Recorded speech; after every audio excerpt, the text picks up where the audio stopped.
How to calibrate universal coin slot.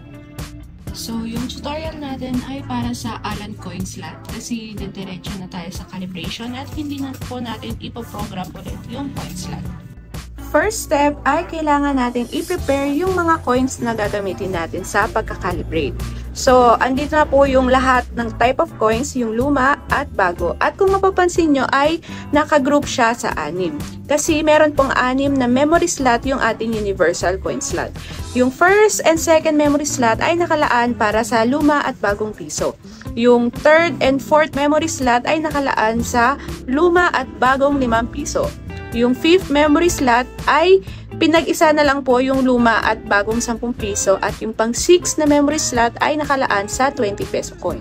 Each memory slot po ay kailangan nating mag-sample ng 30 pieces na piso, 5, 10,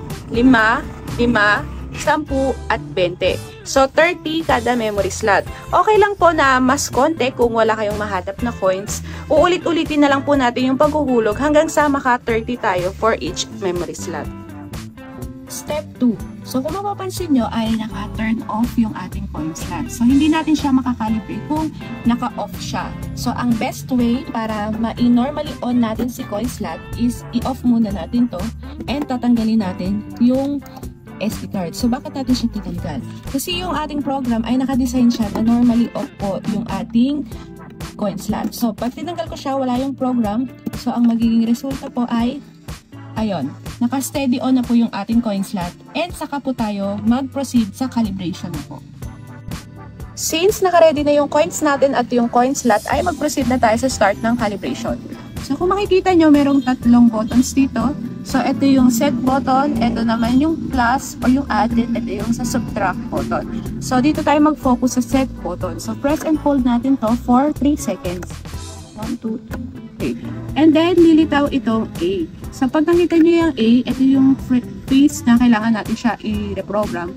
Pero, since i-skip na natin siya, punta na tayo sa calibration, twice natin pipindutin itong set button. So, press and hold, 1, 2, 3.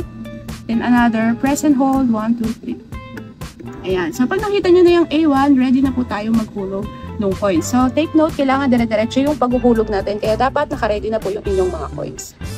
For memory slot 1 ay kailangan ko maghulog ng 30 samples ng lumang piso. So, pwede mo siyang mahaluan ng luma o bagong piso as long as piso. Pero, wag nyo siyang hahaluan ng 5, 10, or 20 kasi yun, mamamali siya ng reading. So, magsasample ako muna ng lumang piso. So, 30 samples.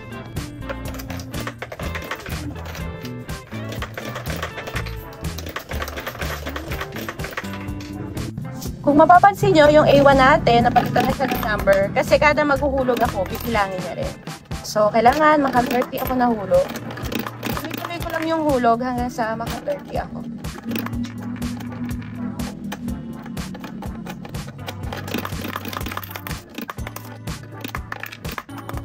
Ayun. Once na naka-30 na ako, kung mapapansin nyo, ay naging A2 na siya.